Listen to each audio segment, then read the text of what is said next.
Assalamualaikum warahmatullahi wabarakatuh.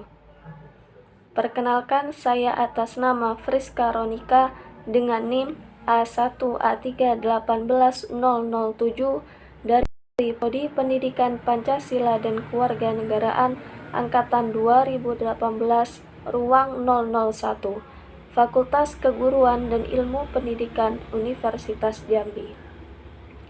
Di sini saya akan memaparkan proposal penelitian tindakan kelas saya dengan judul Belajar Siswa pada Mata Pelajaran PPKN dengan Penerapan Media Audiovisual pada kelas 9C SMP Negeri 47 Muaro Jambi, yang mana diampu oleh Bapak Dr. Andes M. Salam MSI. Pada bagian latar belakang, di mana kita merujuk pada pendidikan merupakan aspek yang paling utama dalam kehidupan sehingga harus membantu setiap peserta didik untuk memiliki kecakapan, di mana salah satu langkah untuk menciptakan kecakapan dari setiap peserta didik, pihak Satuan Pendidikan berupaya untuk memperbaiki kualitas pendidikan Indonesia, terutama pada mata pelajaran PPKN dengan adanya penyusunan ulang kurikulum 2013. Di dalam kurikulum 2013 saat ini menempatkan PPKN sebagai mata pelajaran yang memiliki tujuan dalam aspek pengokohan bangsa dengan adanya pengorganisasian sebuah SK, KD, dan juga indikator mata pelajaran PPKN tersebut secara nasional dengan memperkuat nilai, norma, serta moral baik dari Pancasila maupun Undang-Undang Dasar tahun 1945. Kemudian, pada saat ini, pendidikan Indonesia mengalami keadaan yang cukup memprihatinkan dikarenakan adanya COVID-19. Pandemi ini menuntut proses pembelajaran harus dilakukan dengan jarak jauh. Akibat dari pembelajaran jarak jauh ini, Federasi Serikat Guru Indonesia atau FSGI menilai bahwa minat belajar anak menurun hingga angka 20%. Berikut data yang diperoleh dari kelas 9C SMP Negeri 47 Muaro Jambi, di mana sebagai bahan peneliti dengan jumlah siswa 23 orang. Berikut berdasarkan indikator minat belajar siswa yang dipaparkan melalui tabel 1.1 dan tabel 1.2. Merujuk pada indikator dari minat belajar siswa itu sendiri, di sini ditampilkan ada dua data. Data pertama yaitu presentasi indikator ketidakhadiran siswa pada bulan Januari. Pada poin pertama, terdapat mata pelajaran Bahasa Indonesia dengan 5,27% ketidakhadiran siswa. Selanjutnya, pada poin kedua, terdapat mata pelajaran Ilmu Pengetahuan Sosial dengan dari presentasi ketidakhadiran siswa. Poin ketiga, pada mata pelajaran Ilmu Pengetahuan Alam dengan 2,91% ketidakhadiran siswa. Selanjutnya pada poin keempat, pada mata pelajaran Pendidikan Pancasila dan Kewarganegaraan terdapat 6,91% ketidakhadiran siswa. Dan yang terakhir yaitu poin kelima, pada mata pelajaran Bahasa Inggris terdapat 1,1% ketidakhadiran pada akumulasi siswa pada bulan Januari. Dengan hal tersebut menunjukkan bahwa persentasi dari ketidakhadiran siswa pada bulan Januari menduduki peringkat pertama yaitu Pendidikan Pancasila dan Kewarganegaraan dengan persentasi 6,91%, sehingga banyak sekali ketidakhadiran siswa pada proses pembelajaran pada mata pelajaran PPKN tersebut. Selanjutnya, data kedua, di mana data kedua ini terdapat presentasi indikator dari minat belajar siswa. Yang pertama yaitu bertanya dalam kegiatan pembelajaran, di mana jumlah siswa yang bertanya ada 3, sehingga presentasinya yaitu 13%. Pada poin kedua, indikator menjawab pertanyaan guru dengan jumlah siswa hanya 5 dengan presentasi 22%. Poin ketiga yang mengumpulkan tugas dengan jumlah siswa hanya 17 yang mengumpulkan tugas dengan persentase 74%. Sehingga dapat disimpulkan bahwa begitu banyak dari indikator minat belajar yang menunjukkan bahwa siswa mengalami minat yang kurang dalam mengikuti proses pembelajaran pada mata pelajaran pendidikan Pancasila dan kewarganegaraan.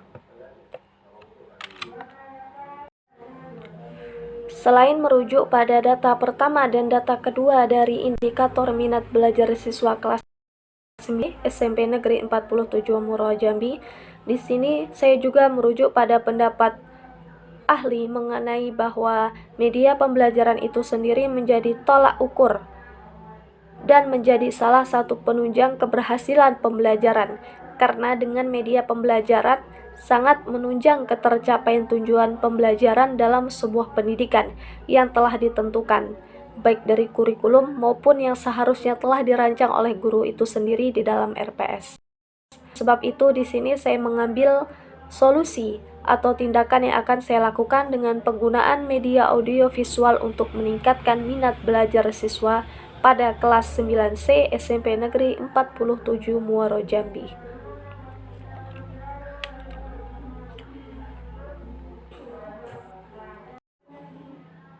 Selanjutnya pada bab 1 pendahuluan, setelah latar belakang terdapat rumusan masalah, di mana rumusan masalah dalam penelitian tindakan kelas ini yaitu apakah dengan menggunakan media audio visual akan meningkatkan minat belajar siswa kelas 9C SMP Negeri 47 Muaro Jambi pada mata pelajaran PPKN.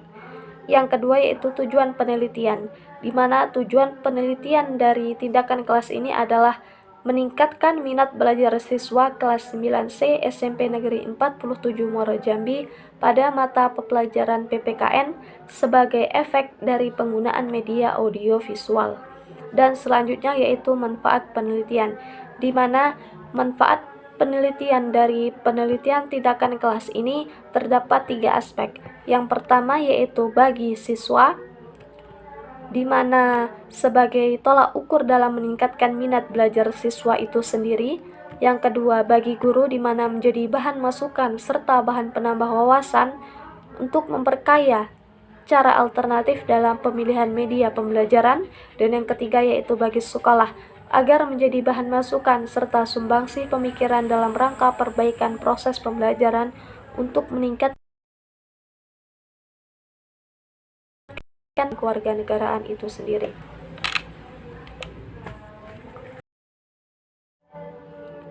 Selanjutnya yaitu definisi istilah, di mana definisi istilah dalam penelitian tindakan kelas ini yang pertama yaitu minat belajar, di mana minat belajar ini merupakan suatu kecenderungan seseorang untuk memperhatikan serta mengingat sesuatu secara terus-menerus. Kemudian yaitu media pembelajaran audiovisual, di mana media pembelajaran audiovisual ini merupakan media pembelajaran yang memiliki unsur suara dan unsur gambar, dan media ini memiliki kemampuan yang terbilang sangat lebih baik dibandingkan dengan media pembelajaran lainnya. Selanjutnya yaitu bab 2 kajian teoritik. Pada bagian terdapat uraian mengenai belajar. Definisi minat belajar. Minat didefinisikan sebagai suatu kecenderungan seseorang untuk selalu memperhatikan dan juga mengingat suatu hal secara terus-menerus. Minat juga dapat dikatakan sebagai perasaan lebih suka dan tertarik pada suatu kegiatan tanpa harus ada paksaan dalam melakukan kegiatan tersebut. Selanjutnya yaitu belajar, di mana belajar ini sebagai usaha dalam rangka merubahku, yang mana dalam hal ini membawa setiap individu yang sedang dalam tahap belajar untuk melakukan perubahan. Dari definisi tersebut tentu kita memahami bahwa minat belajar itu sangat identik dengan perasaan suka dan tertarik terhadap suatu hal, sehingga individu tersebut mampu melakukan kegiatan yang berorientasi terhadap perubahan tingkah laku, baik pengetahuan, sikap, dan keterampilan tanpa adanya paksaan dari luar. Selanjutnya yaitu ciri-ciri minat belajar. Ciri-ciri minat belajar ini terdapat yang pertama, perasaan senang, di mana perasaan senang ini merupakan suatu bentuk kerohanian setiap individu dalam aspek keenam ini bersifat subjek. Kemudian perhatian.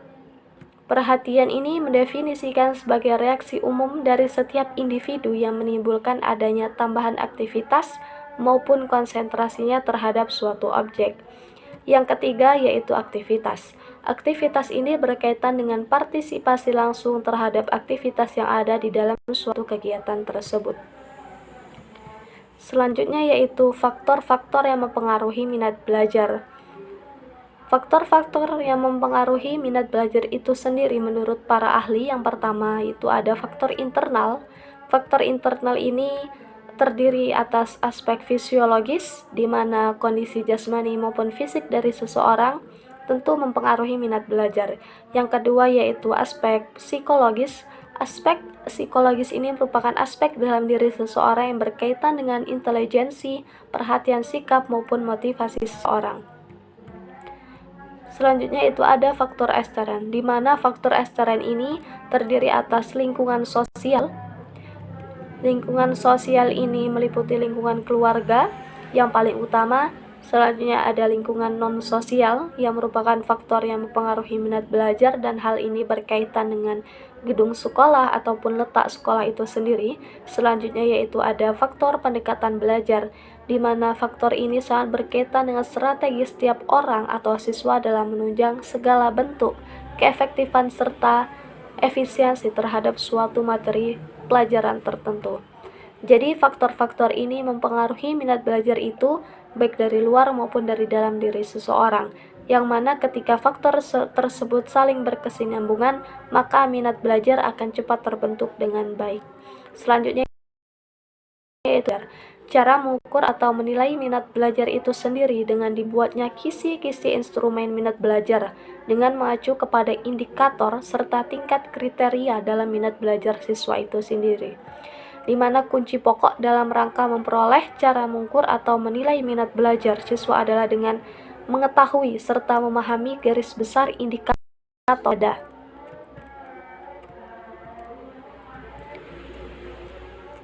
Yang mana indikator minat belajar tersebut dapat dirincikan. Yang pertama itu perasaan senang, yang kedua keterlibatan siswa, yang ketiga perhatian siswa, dan juga ketertarikan siswa, yaitu media pembelajaran audiovisual. Dalam uraian media pembelajaran audiovisual ini terdapat definisi media pembelajaran, di mana media dalam proses belajar ini lebih cenderung diartikan sebagai alat tulis geografis, fotografis, serta media elektronik untuk menangkap, memproses suatu bentuk informasi yang bersifat verbal maupun visual. Dalam memahami pembelajaran, kita perlu memahami konsep dari pembelajaran itu sendiri, di mana dalam hal tersebut dapat kita simpulkan bahwa pembelajaran merupakan suatu kegiatan atau suatu bentuk usaha yang mana tujuan dari usaha tersebut tidak lain dan tidak bukan untuk membantu setiap peserta didik melakukan proses belajarnya. Sehingga media pembelajaran dapat dirumuskan dengan definisi sebagai suatu alat yang dipergunakan untuk menyampaikan isi materi pembelajaran kepada peserta didik dengan tujuan untuk mempermudah proses kegiatan belajar dan mengajar yang akan dilakukan. Selanjutnya yaitu fungsi dan manfaat media pembelajaran. Harus ada unsur utama yang terdapat dalam proses pembelajaran itu sendiri. Salah satunya yaitu media pembelajaran, di mana media pembelajaran ini tentunya memiliki fungsi dan manfaat yang baik, yang mana salah satunya yaitu untuk memperjelas suatu bentuk penyajian pesan agar dalam penyampaian pesan tidak begitu verbalistis atau hanya dalam bentuk kata-kata. Selanjutnya yaitu untuk mengatasi keterbatasan dari segi ruang, waktu, dan daya indera seperti objek yang terlalu besar, gerak yang terbilang cepat, dan suatu objek yang terlalu kompleks. Selanjutnya yaitu dalam penggunaan suatu media pembelajaran dalam pendidikan dengan tepat dan bervariasi dapat mengatasi sikap pasif dari siswa sehingga dapat menimbulkan minat dan semangat belajar serta memungkinkan siswa untuk belajar sendiri menurut kemampuan dan minat yang dimilikinya. Selanjutnya yaitu terdapat kriteria pemilihan media pembelajaran. Dalam pemilihan media pembelajaran harus mempertimbangkan kriteria-kriteria sebagai berikut. Yang pertama yaitu ketetapan media pembelajaran terhadap suatu pengajaran. Artinya, dalam memilih media pembelajaran harus didasarkan oleh tujuan pembelajaran yang telah ditentukan. Selain itu, ada dukungan terhadap isi bahan pelajaran. Artinya, bahan pelajaran yang ada sifatnya harus fakta. Juga generalisasi dalam pengajaran sangat memerlukan bantuan media agar siswa dapat mudah memahami isi materi pembelajaran tersebut. Selanjutnya yaitu kriteria kemudahan dalam memperoleh media. Artinya, dalam memilih media pembelajaran juga harus mempertimbangkan ketersediaannya. Selanjutnya yaitu kriteria keterampilan guru dalam menggunakan media tersebut. Artinya, guru mampu menggunakan media pembelajaran yang hendak digunakan. Selanjutnya yaitu ketersediaan waktu dalam menggunakan media tersebut. Artinya, dalam menggunakan media pembelajaran, tentu waktu yang digunakan harus menyampaikan isi materi kepada siswa. Dan yang terakhir yaitu sesuai dengan kapasitas berpikir setiap siswa. Artinya dalam memilih media pembelajaran harus disesuaikan dengan kapasitas belajar siswa sehingga siswa mampu memahami isi materi tersebut. Selanjutnya ada macam-macam media pembelajaran, di mana media pembelajaran ini jika dilihat dari jenisnya terdapat media audiktif, yang mana media ini hanya mengandalkan aspek suara saja tanpa unsur visual. Kemudian ada media visual yang merupakan media hanya mengandalkan aspek gambar saja. Dan yang ketiga yaitu ada media audiovisual yang mempunyai aspek sangat lengkap, yaitu ada visual maupun aspek audio. Selanjutnya jika dilihat dari daya liputnya, di mana media disertai dengan daya liput yang luas, media disertai dengan daya liput terbatas oleh ruang dan waktu, media untuk pengajaran individual, kemudian media dapat dilihat dari bahan pembuatnya, yang mana terdiri atas media dengan bahan sederhana dan media dengan bahan kompleks. Selanjutnya yaitu definisi media pembelajaran audiovisual. Media pembelajaran audiovisual itu merupakan unsur suara dan unsur gambar yang ada dalam media pembelajaran, dan media ini memiliki kemampuan yang terbilang sangat lebih baik dibandingkan dengan pembelajaran lainnya, di mana setiap media pembelajaran tentunya memiliki karakteristik tersendiri dalam menyampaikan fungsinya sebagai media pembelajaran dalam menunjang sebuah keberhasilan dalam proses pembelajaran.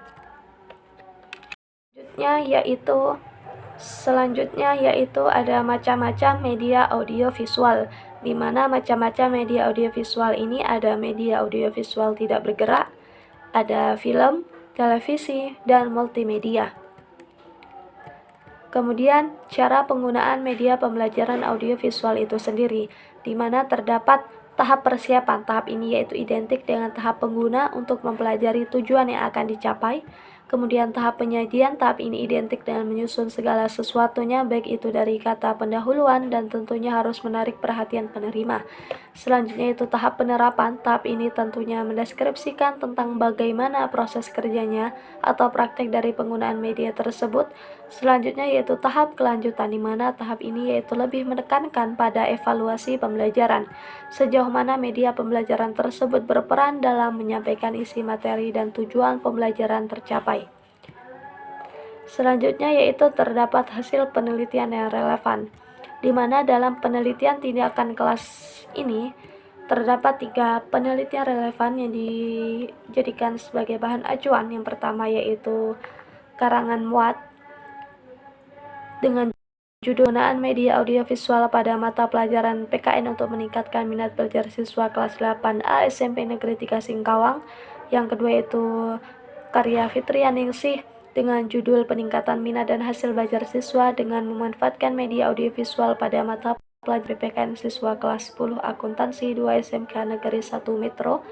Yang ketiga yaitu karya Iketut Agus Irawan dengan judul memaksimalkan layanan informasi berbasis media audiovisual, suatu upaya meningkatkan minat belajar siswa di SMP.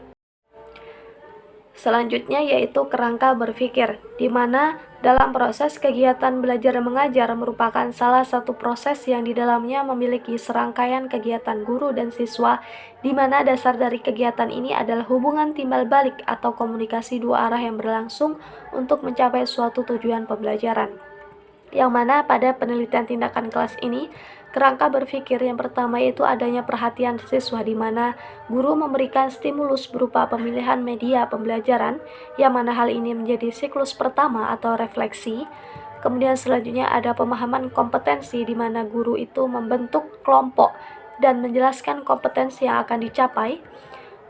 Selanjutnya ada pengamatan materi pembelajaran, di mana guru menayangkan materi pembelajaran dengan menggunakan media yang telah disediakan.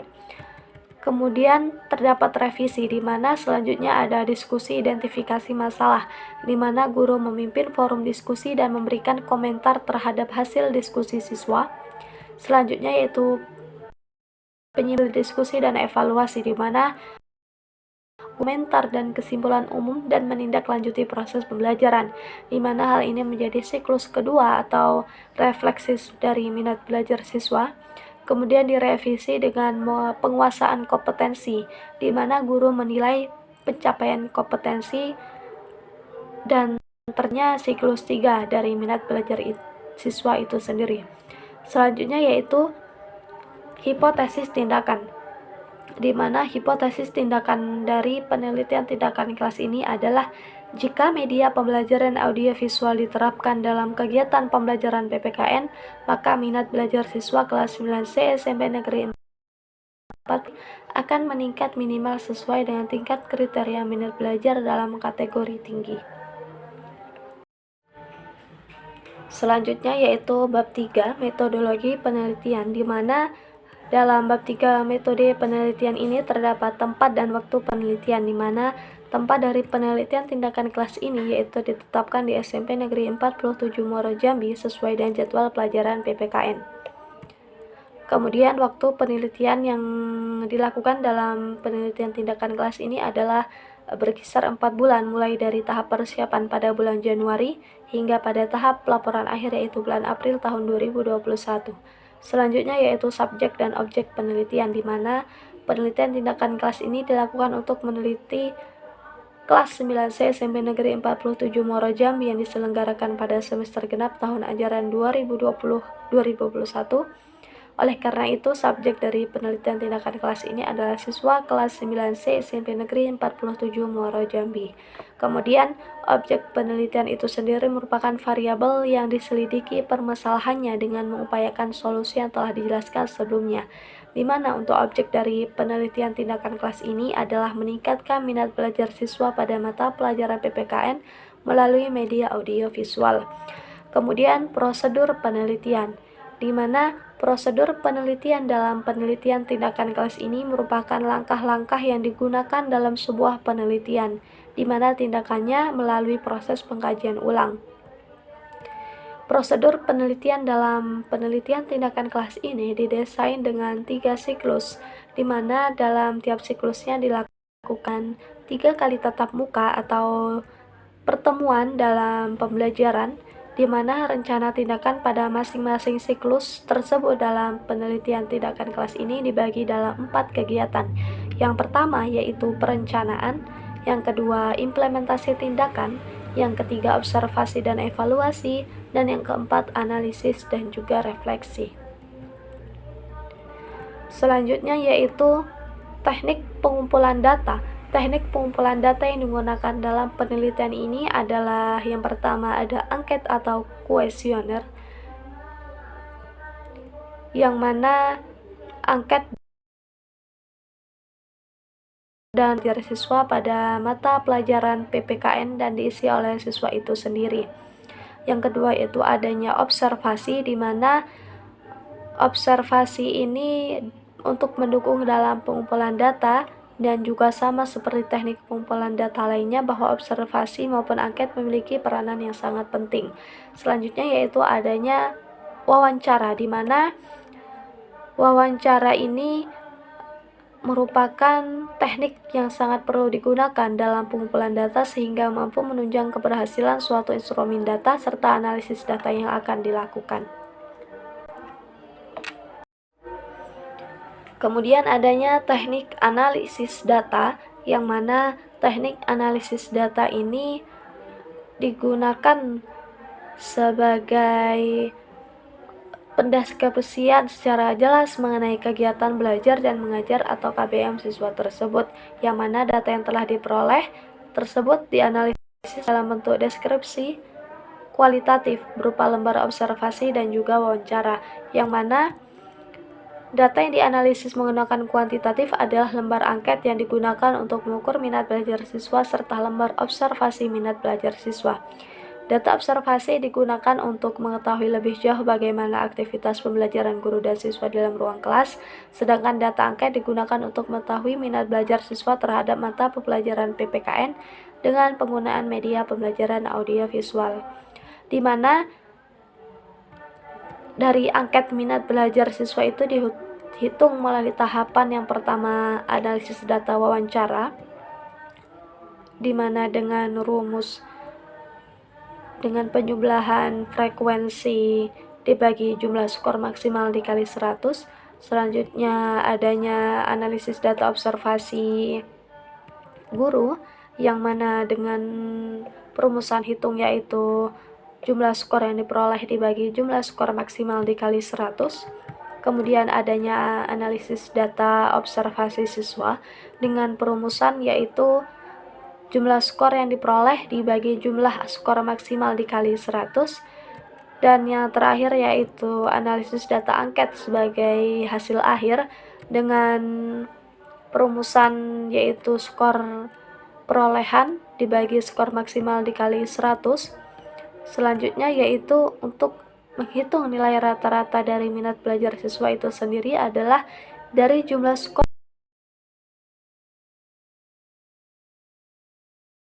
yang untuk menghitung presentasi dari rata-rata minat belajar siswa itu sendiri, yaitu dengan jumlah siswa dengan kriteria minat belajar baik dan sangat baik tersebut dibagi jumlah siswa dikali 100%. Kemudian akan diperoleh data akhir